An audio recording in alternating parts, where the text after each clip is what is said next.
Hello, my name is Wilbert Banks, and today I'll be discussing addressing conflict and coaching of teachers. This is assignment 9. The scenario here was that Fred is a teacher at Van Halen High School, and he was opposed to the entire ideal of collaborative teams and common assessments. Fred made no effort to contribute, and his ridicule and sarcasm was undermining to the team. The question that was asked here was to describe steps that I, as an administrator, would take to further coaching discussions with the specific teacher involved in this scenario, and if, as a principal in this PLC school. The first thing I want to talk about is that then my first step is that I would want to meet with Fred. And after reading this unit in its entirety, there are some very good points that was brought up. The first thing is prior to meeting with Fred, I want to ensure and kind of go over my information myself to clarify my position. It's important that administrators believe what they're doing, and it's important that I have the words that can express what we're doing and how it relates to student education and student learning. So I believe the first thing is to simply to analyze what I would believe as an administrator, and then how can I communicate that to Fred as a teacher, especially as a teacher that's resistant to the program and the plan that we have established as a campus. Also, I'm going to go in with the intention of trying to find some type of mutual purpose between what I believe and what Fred believes. Such questions that we can answer to things such as like, is it good for students to be, prepared the best way? Do we want some students to fall through the crack? I believe that you have high expectations for students that are in your class. What can we do to ensure that those high expectations are seen throughout the entire campus? So not only a small group of students are being successful, but many students are. So those things are important to find a mutual purpose. Sometimes at this point, you kind of nip some things in the bud as far as like some of the conflict that takes place. But in some situations, you must go further. So that's also important. The other thing is, I will approach with a reasonable and rational thinking concept. Um, there's so much rational aspects as far as thinking to saying, is it better to do a job or a process or something on your own or to do it collaboratively? And this is a really big issue, especially when talking about PLCs, because there's many teachers that teach the exact same subject and they teach them so independently in schools that have not established a culture of PLC. And as a result, some kids are getting information and getting taught a certain way and have lessons a certain way, have different assessments that other teachers are not providing.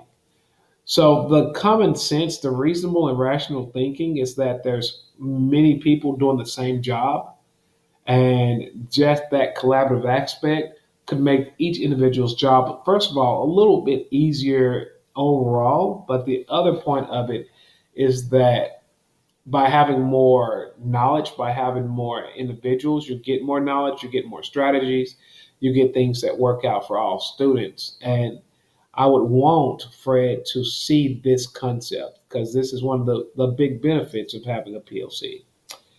The other thing that I will ask for him to consider is the research that is involved in it. I remember having we interviewed someone for a science support position in our district. And one of the answers that I loved that this candidate had, and this candidate was offered the job, was the fact that we asked this candidate, like, what if you have this exact same question, a teacher that does kind of they're doing their own thing and things aren't working, and when you talk to them, their response is like, I'm okay, we're doing things. And her answer was, well, what would the data say? Every time I have a teacher in that situation, data does not lie. The data will not is going to always tell the truth. And also recently, I interviewed my principal at my current school, and that question was also brought up. And she's a real big data individual, and she also confirmed the idea of like, hey, look at the data. If the data's saying something to one thing, and like your results are saying something different, there's something to the science, there's something to the research, and it's important that teachers see that because like the data, the data will not lie to you. um, Last but not least, when talking with this individual, I would like to use real world situations in which we have let kids fall through the crack. Not just talking about like his class in particular, in which for sure it would sound like that there are kids that are not being, needs are not being met, but just within our campus, like even if he was a very proficient teacher and all of his kids were performing at a high level, the disadvantage that we will be giving other kids that are inside other classes. And it's important that this teacher, is able to recognize those things. So that'll be like the premises of my meeting with him, so he can understand where I'm coming from. Now, and on top of that, I would also have to highlight, the things where he's coming from. So some things that I have to consider is being able to listen while this teacher explains their position, and that's very important. And when listening, it's important that it's an active thing. That I'm really giving this teacher a time to speak. Sometimes they may have a good point. Sometimes that point may not be a good point. Maybe it has a good rebuttal that I can put into it, or maybe it's something in which that makes a lot of sense, or it could be something that he can express that at least I may not agree with it, but I can at least understand where this person is coming from, so we can kind of move forward. In any meeting situation, I believe the most important thing, especially from an administrator, is not to make that meeting per se a personal thing, like as far as attacking the individual or attacking the attitude. And the textbook mentions the importance of judging the behavior, not the individual. You always hear about, doing evaluations about judging the lesson and not the person. And this is kind of still the same approach. So, as an administrator, you have to be professional. By losing that professional approach, you lose that respect from that individual, and obviously that conflict will not be resolved, and it will be heightened. So, that's important with setting up a meeting with Fred. And I think that this is the first step. Sometimes you just don't know what's going on until you actually interview that person. The second thing that I would do is that I would constantly monitor this PLC. When we first started PLCs in our school, um, the administration had they broke up their different spots for what PLCs they were responsible for, things of that sort. And at that particular time, I was on a very difficult PLC. I had a couple of teammates that did not really work well together at all, and it was a very unprofessional situation.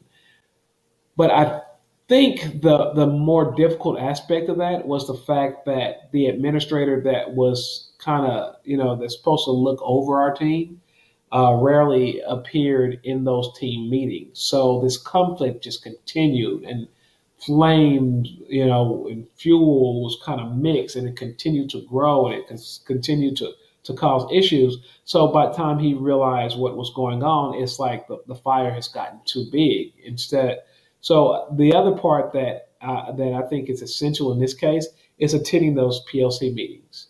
Um, Sometimes it's been there as administrator, that individual, in this case Fred, will probably not even have like some of the sarcastic comments.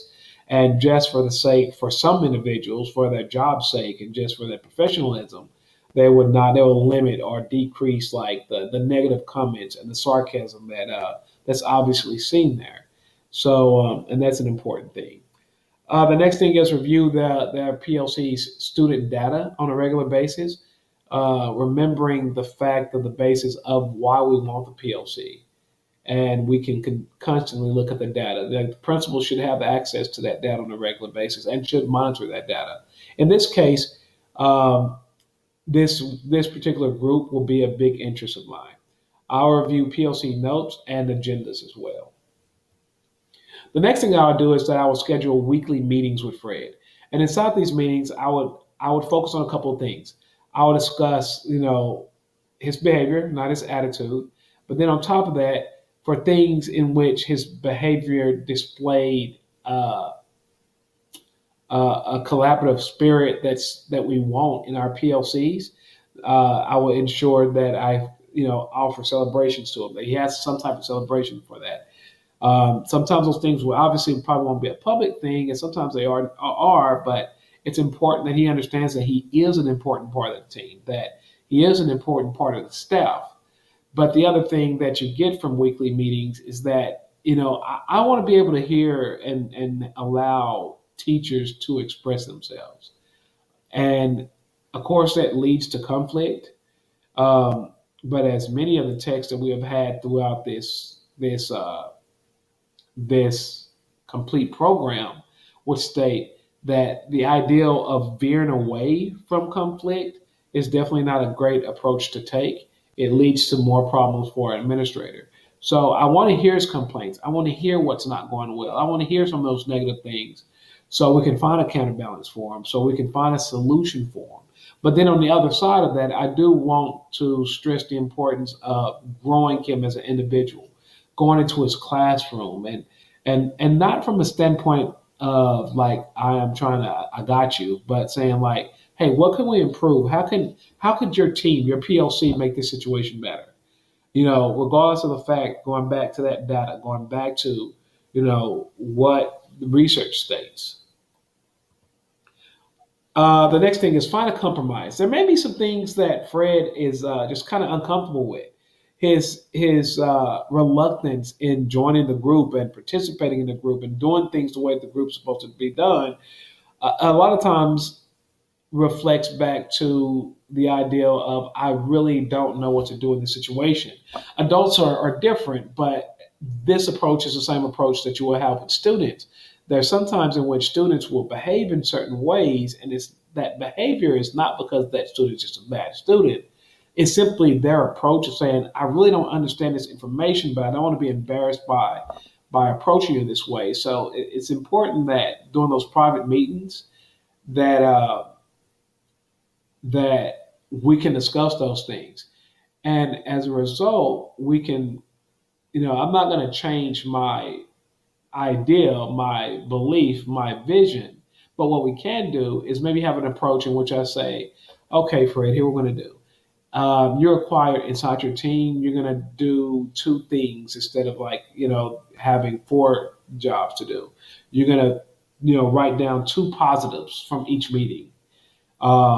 You may not have to talk a whole bunch those days, but I want you to talk about two positives or this, add a couple of things. So just kind of get him slowly growing into the group instead of just kind of jumping him in.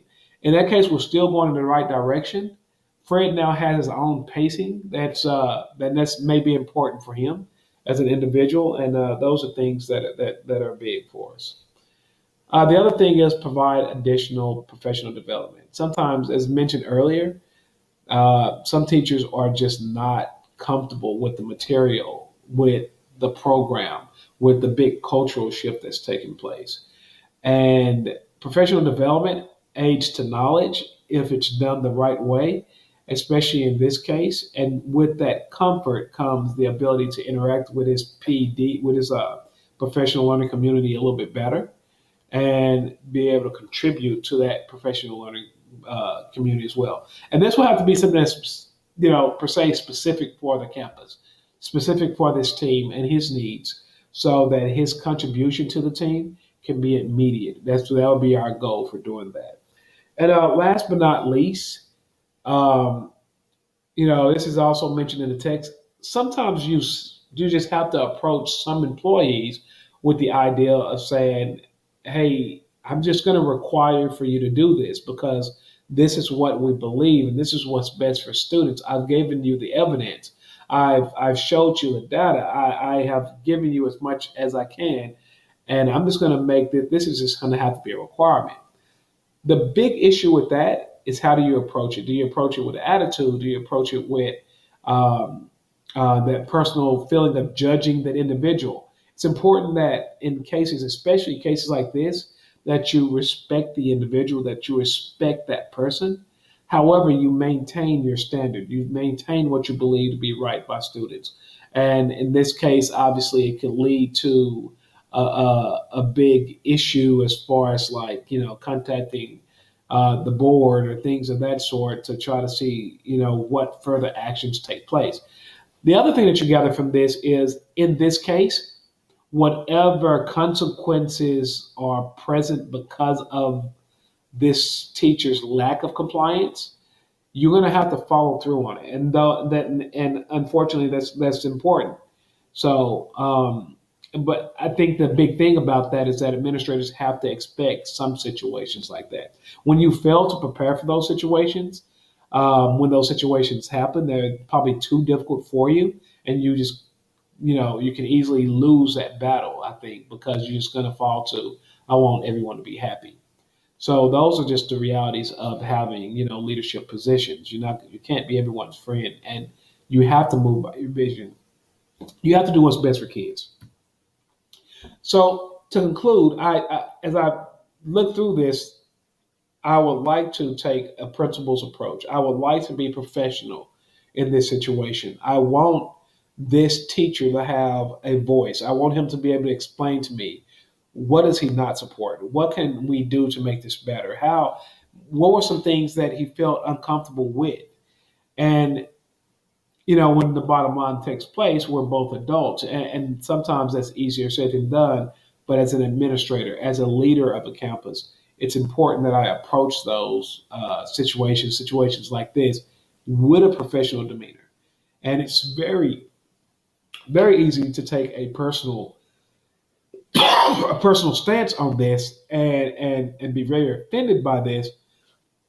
But I think it's important that that individual knows that he's respected in his job and his what he does. And but sometimes he's just not a good fit for what's taking place. So that's where I'm at, and that's what I believe. And I thank you for your time.